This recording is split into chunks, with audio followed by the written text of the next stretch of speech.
21st ward నివాసిని నేను. మా రాజేంద్ర రెడ్డి గారు ఉద్యోగ సంఘాల నాయకుడు నిల్చున్నాడు. ఎస్, నేను ఎమ్మెల్యే గారికి కూడా నిన్న నేను ఫోన్ చేసి చెప్పిన, నాకు అటువంటి భయాలు ఏమీ లేవు. Party ultimate, party supreme. పార్టీకి వ్యతిరేకంగా ఎవరైనా పని చేస్తే లేదా పార్టీ నిలబెట్టినటువంటి అభ్యర్థికి బాహాటంగా వ్యతిరేకిస్తే వాళ్ళను పార్టీ నుంచి బయటికి పంపమని డీసీసీ అధ్యక్షుల వారికి ఫోన్ చేసి అడిగినా, ఎమ్మెల్యే గారికి కూడా నేను రిక్వెస్ట్ చేసిన, అన్న ఇది రాంగ్ ఇండికేషన్ పోతుంది, మీకు చెడ్డ పేరు వస్తుంది, డీసీసీ అధ్యక్షులకు చెడ్డ పేరు వస్తుంది అని కూడా చెప్పినటువంటి వ్యక్తిని. ఎస్పెషల్లీ మా 21వ వార్డులో ఒక 2-3 కాంగ్రెస్ పార్టీలో చురుకుగా ఉంటూ కాంగ్రెస్ పార్టీ ఎమ్మెల్యే క్యాంప్ ఆఫీస్లో కనబడుతూ కాంగ్రెస్ పార్టీ అభ్యర్థులకు వేరే వార్డులో ప్రచారం చేస్తూ మా వార్డులో మాత్రం భారతీయ జనతా పార్టీకి బాహాటంగా మద్దతు తెలిపినటువంటి వ్యక్తులు ఉన్నారు. నేను వారి గురించి నిన్నటిదాకానే మాట్లాడాను. ఈ రోజు నుంచి నేను నిన్ననే ఎమ్మెల్యే గారికి చెప్పాను.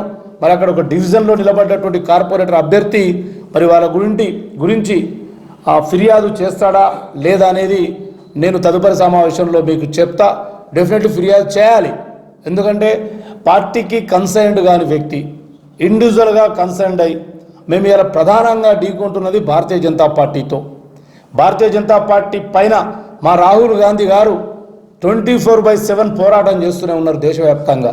ఇక్కడ భారతీయ జనతా పార్టీకి ఎవరైతే మా పార్టీ వాళ్ళు సపోర్ట్ చేశారో దెన్ టీఆర్ఎస్ కూడా మాకు సమాన ప్రత్యర్థి. కాకపోతే టీఆర్ఎస్ సచ్చిన పాము, మారల్స్ విలువలు లేని పార్టీ అని చెప్పేసి నేను ఎక్కువగా పరిగణలోకి తీసుకోను. మా టార్గెట్ భారతీయ జనతా పార్టీ. మరి ఆ భారతీయ జనతా పార్టీకి సపోర్ట్ చేసినటువంటి వ్యక్తులు ఎవరైతే ఉన్నారో మా దగ్గర ఆధారాలు ఉన్నాయి. మేము 21వ డివిజన్ కాదు, వేరే డివిజన్లలో కూడా మేము చూసినాం. కొన్ని వార్డులలో నేను చంద్రకుమార్ అన్న తిరిగినప్పుడు ఒకరిద్దరు బుజ్జగించినట్టే నటించిండ్రు, తర్వాత వ్యతిరేకం చేసిండ్రు. వారందరినీ కూడా పార్టీ క్రమశిక్షణ చర్యలు తీసుకోవాలని కోరుతూ, తీసుకోకపోతే కూడా నేను సీనియర్ మోస్ట్ స్పోక్స్ పర్సన్ను, నేను ఉద్యోగ సంఘాలకు వెళ్ళి వచ్చిన వాడిని, నాకు ఎటువంటి బేసజం లేదు, ఏ స్థాయిలో అయినా చెప్పగలను. మళ్ళీ ఎమ్మెల్యేతో డీసీసీ ప్రెసిడెంట్తో మా సీనియర్లు ఉన్నారు నాకు ఇక్కడ, నేను క్లియర్గా చెప్తా. నేను నిన్ననే చెప్పినా, అది ఇక్కడ చెప్పొద్దు. ఒక ఎమ్మెల్యేతో మన ఎమ్మెల్యేతో మాట్లాడినప్పుడే చెప్పిన క్లియర్గా, అన్న ఇలాంటి వాళ్ళు మళ్ళీ ఒకసారి క్యాంప్ ఆఫీస్లో కనిపిస్తే మాలాంటి వ్యక్తులం క్యాంప్ ఆఫీస్కి రావాలంటే మనసొప్పదు. శేఖర్ అడిగినట్టు చీరల పంపిణీలో హర్షవర్ధన్ రెడ్డి అనే వ్యక్తి భాగస్వామ్యం కాదు. ఎందుకంటే నేను 3 టీచర్ ఎమ్మెల్సీ ఎన్నికల్లో విలువలతో కూడిన ఎన్నికలు చేసిన, పంపకాలు నా వల్ల కాదు. కానీ పంచిన రాజేంద్ర రెడ్డి గారి తరపు మనుషులు పంచిండ్రు, నేను కాదనను. పంచుతుంటే అవతలి వ్యక్తి, ఇందాక నేను చెప్పిన పిల్లలు వచ్చి చీరలు లాక్కెళ్తుంటే, కవర్స్ ఏదో లాక్కెళ్తుంటే మా చీరలు మాకు ఇవ్వండి అన్నా, మీ ఇంట్లో ఇయ్యము కానీ అని వాళ్ళు కూడా ఇంట్లోకి పోయిన క్షణంలో ఇంట్లోకి చొరబడ్డారని ఉల్టా ప్రచారం చేసిండ్రు.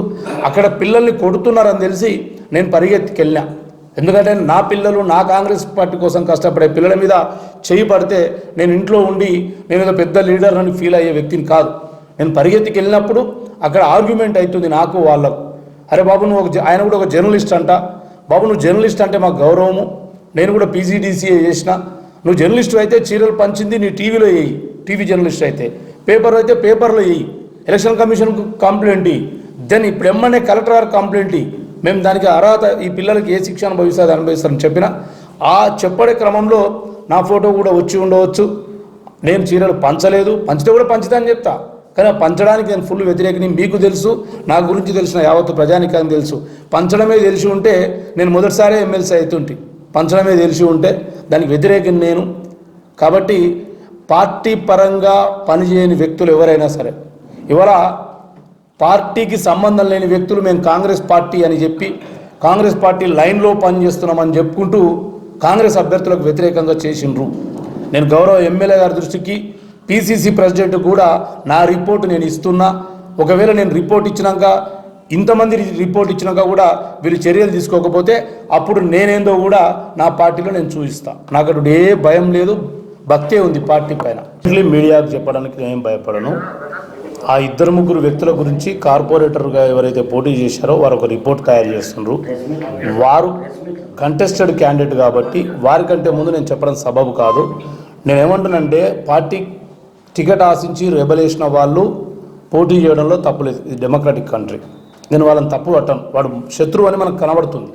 డైరెక్ట్ ఫేస్ టు ఫేస్ శత్రువు అని కనబడుతుంది, అంతే కదన్న? అంతే. No problem. కానీ పార్టీ లైన్లో ఉండి ఒక వార్డులో కాంగ్రెస్ పార్టీ అభ్యర్థి వెంబడి తిరుక్కుంటూ, ఎమ్మెల్యే గారి క్యాంప్ ఆఫీస్లో కనబడుకుంటూ, డీసీసీ అధ్యక్షుల గారి ఇంట్లో కనబడుకుంటూ, ఇక్కడికి వచ్చేసరికి పార్టీ అభ్యర్థికి వ్యతిరేకంగా భారతీయ జనతా పార్టీకి ఎవరైతే పనిచేసినారో వాళ్ళపై మాత్రం కఠిన చర్యలు తీసుకోవాలని నేను డిమాండ్ చేస్తున్నా.